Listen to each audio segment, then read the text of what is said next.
Hello everyone, Namaste and welcome back to Foodie with Ruby. आज चाहिँ नेपालको one of the most authentic recipe लिएर आएको छु, सेल रोटीको रेसिपी। विशेष त हाम्रो महान चाड पर्व तिहारमा बनाउने गरिन्छ। आज चाहिँ एकदमै सजिलो पाराले सेल रोटी बनाएर देखाउने छु। यसरी चाहिँ जहिले सेल रोटी खानु मन लागे पनि झट्टै बनाएर खान सक्नुहुन्छ। भिडियोलाई अन्त्यसम्म हेर्नुहोस् अनि मन परेमा लाइक, शेयर, कमेन्ट अनि च्यानललाई सब्स्क्राइब पनि गर्न नबिर्सिनुहोस्। आउनुहोस् फटाफट यो मिठो र सजिलो सेल रोटी बनाउन सुरु गरौँ। चामल मैले राइस कुकर मेजरिङ कपको 8 कप जति लिएको छु। वेटमा लगभग 1.5 केजी होला। चामल चाहिँ नर्मली घरमा खाने जिरा मसिनो नै लिएको छु। तपाईहरुले घरमा जुन चामल अवेलेबल छ त्यसैको पनि बनाउन सक्नुहुन्छ। चामललाई रातभरि भिजाएर लिने। झट्टै बनाउने प्लान भयो भने चाहिँ एटलिस्ट 2-3 घण्टा चाहिँ भिजाउनु होला। र अब एकदमै सर्टकटको लागि 2 कप पानीमा 1 कप चिनी हालेर 4-5 वटा ल्वाङ सुकुमेललाई पनि क्रस गरेर हाल्ने। चिनी पग्लेपछि चाहिँ यसलाई एकपल्ट उम्लिन दिने। ल्वाङ र सुकुमेल फ्लेभरिङ इन्ग्रेडिएन्टहरु चाहिँ अप्सनल हो। पानी यहाँ मैले 2 कप लिए तर सबै युज हुँदैन, तपाईहरुले 1 कप मात्र पनि लिन सक्नुहुन्छ। यसरी उम्लिन थालेपछि चाहिँ नेक्स्ट स्टेपतिर लागौं। घरमा मिक्सर ग्राइन्डर जेमा पनि चामललाई यसरी पिस्न सक्नुहुन्छ। चामल चाहिँ थोरै थोरै ब्याचमा पिस्ने छु। यसैमा पानी चाहिँ एकदमै कम्ती राख्नुपर्ने हुन्छ र घिउ पनि यसैमा एड गर्दिएर अब यसलाई हामी एकपल्ट पिस्छौं।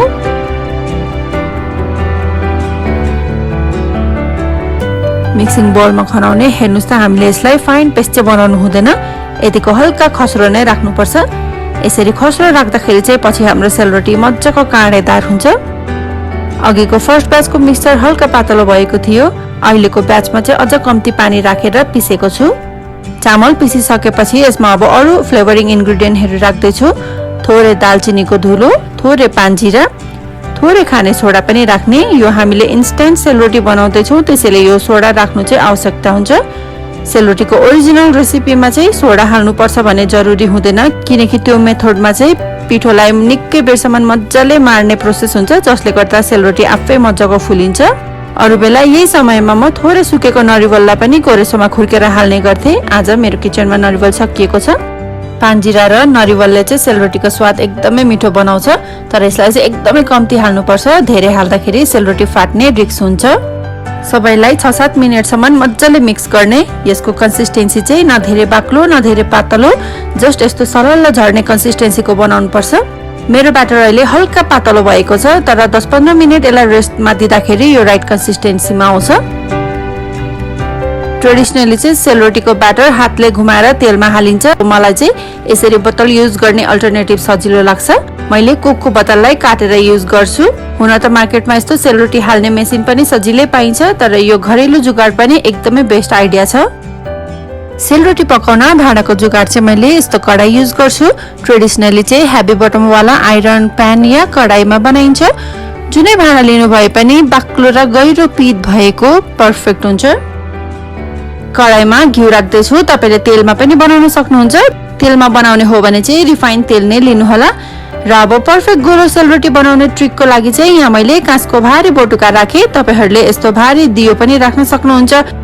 मलाई यही अग्लो बटुका सजिलो लाग्छ, जसमा म सेल रोटीलाई टेका लगाएर सबै एक्स्ट्रा घिउ कडाईमै झार्छु। सेल रोटीलाई हामी हाई फ्लेममा हल्का धुवा निस्किने घिउ या तेलमा बनाउँछौं।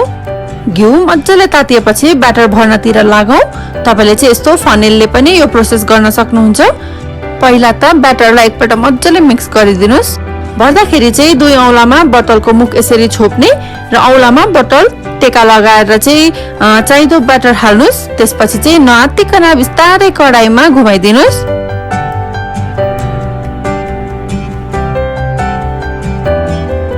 ब्याटर यसरी आफै माथि तैरिन आएपछि र कलर हल्का चेन्ज हुन थाल्नु साथ साइड पल्टाइदिने र अर्कोतिर पनि हल्का ब्राउन हुन्जेल पकाउने।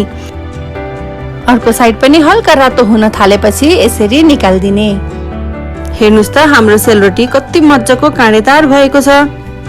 एउटा सेल रोटी पाक्न हाई फ्लेममा धेरैमा 1.5-2 मिनेट मात्र लाग्छ। कडाईमा ब्याटर हालिसकेपछि चाहिँ अरु काममा नलाग्नुस्, नत्र रोटी डढिहाल्न सक्छ। घिउ या तेल चाहिँ कम्ती हुन दिनु हुँदैन, बेला बेलामा थप्दै गर्नुस्। र अर्को ब्याटर हाल्नु अघि चाहिँ घिउलाई फेरि हल्का धुवा निस्किने तातो बनाउनु पर्छ। जति मजाको तातो भयो सेल रोटीमा काँडा निस्किनु उति सजिलो हुन्छ। ब्याटरलाई पनि बेला बेलामा मिक्स गर्दै गर्नुपर्छ र ब्याटर बाक्लो हुँदै आए जस्तो लाग्यो भने 2-3 चम्ची तातो पानी हालेर मिक्स गर्न सक्नुहुन्छ। सेलरोटीको ब्याटरलाई इम्पोर्टेन्ट ट्रिक एन्ड टिप्स के छ भने यदि चामल पिस्ता झुक्किएर फाइन पेस्ट भइहाल्यो भने 3-4 चम्ची सुजी थप्नुस्। धेरै चाहिँ थप्नु हुँदैन, फेरि सुजी धेरै भयो भने सेलरोटीले ज्यादै तेल पिउँछ। अनि ब्याटर झुक्किएर पातलो भइहाल्यो भने पनि 3-4 चम्ची मैदा थप्न सक्नुहुन्छ। तर फेरि याद राख्नुहोला, मैदा बेसी भयो भने पनि सेलरोटीमा काँडा निस्किँदैन। त्यसैले सेलरोटी बनाउन त एकदमै सजिलो छ, मात्र इन्ग्रेडियन्टको अमाउन्ट क्वान्टिटी चाहिँ हल्का ध्यान दिनुपर्ने हुन्छ। राइस कुकर मेजरिङ कपको 8 कप चामलले जम्मा 18 वटा सेलरोटी बनाउन सके। तपाईहरु पनि भिडियोमा भनेको देखाएको जसरी सजिलै सेलरोटी हाल्नुस्। कहिले सेलरोटी हाल्नु भएको छैन भने पनि भिडियोको सबै टिप्सहरु फलो गर्नुस्। आई एम स्योर फर्स्ट अटेम्पमै परफेक्ट सेलरोटी बनाउनु हुनेछ। सो फ्रेन्ड्स, रेसिपी भिडियो कस्तो लाग्यो? आशा छ केही हेल्पफुल भयो भनेर। भिडियोलाई चाहिँ लाइक शेयर पनि गरिदिनुस् न है। अनि च्यानलमा नयाँ हुनुहुन्छ भने सब्स्क्राइब पनि गरिदिनुस्। हरेक शुक्रबार नयाँ रेसिपी लिएर आउने छु। त्यतिन्जेलको लागि have a good time. Bye bye.